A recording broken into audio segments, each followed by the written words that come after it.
Welcome to another in our series of key diagram videos. We look at key topics on the A-level syllabus and just work through the diagrams that will really help to get you top analysis marks.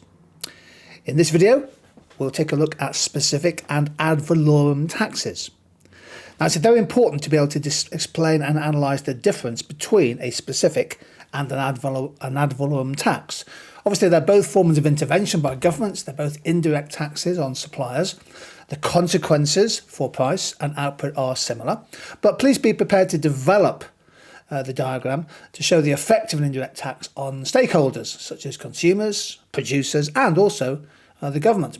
And try to bring in welfare concepts such as consumer and producer surplus to help your analysis. So a sugar tax is a good example of a specific tax. It's a standard rate per litre, 18p in the UK per litre. That's applied to all drinks with a sugar content of between 5 grams and 8 grams per 100 millilitres. But the higher rate, the higher indirect tax rate applies for higher sugar content products. So the sugar tax is a really good example of a specific tax. Tobacco, cigarettes, they bring in billions of pounds every year, while the duty on cigarettes is an indirect tax of 16.5% of the retail price.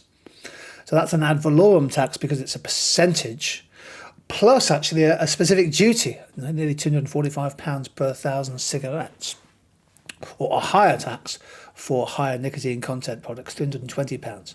So cigarettes, good example of a product which has both a specific and an ad valorem tax applied.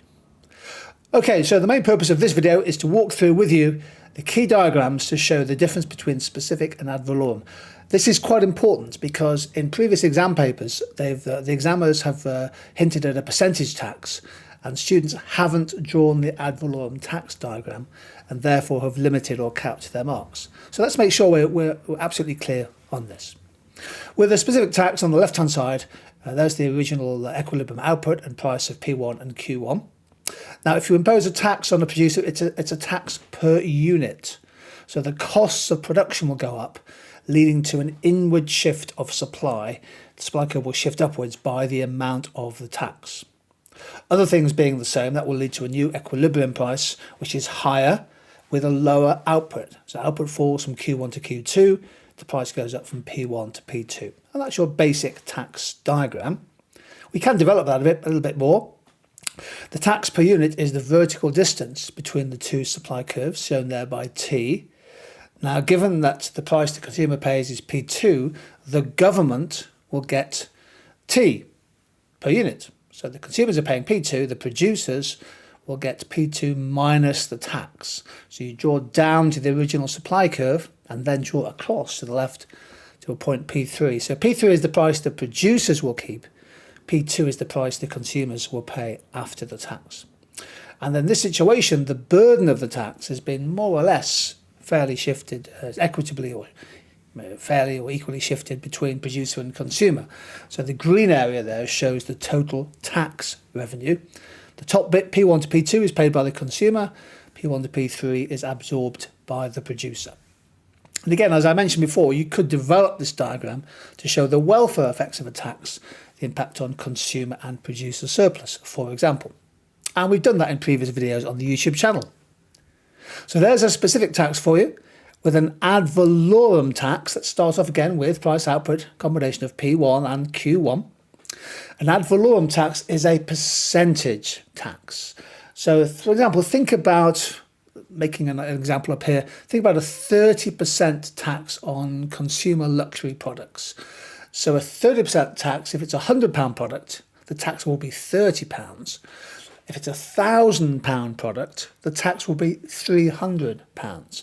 Can you see that the higher the price, the greater is the tax per unit? And therefore, as you can see on the screen here, with an ad valorem tax, there is a pivotal shift in the supply curve because the tax per unit applied goes up, the higher is the price. So that's the key. If you get an ad valorem tax question, this is the diagram to draw. That causes a new equilibrium with output falling from Q1 to Q2 and price going up again from P1 to P2. So similar consequences. The key is that the supply curve is shifted in a pivotal way, not a parallel way.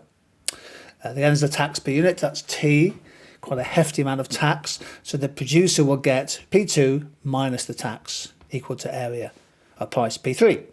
And we can also show the tax revenue flowing to the government. So take a moment, maybe take a screenshot. Those are your two diagrams, specific tax versus ad valorem tax. Now, some key aspects briefly when evaluating these interventions. One, who pays the tax? How much can the supplier pass on to the consumer? Of course, when price elasticity demand is low, they can pass on the tax. What impact does the tax have on the quantity bought and sold? How much tax revenue is raised is a key question, and so too, how is the tax revenue used? Is it used for specific purposes, for example? What are the possible consequences for inequality if you impose indirect taxes? And if you're thinking about government failure, are there any unintended consequences of a new indirect tax? So there we go, a quick video looking at the key diagrams on specific and ad valorem taxes. Thank you.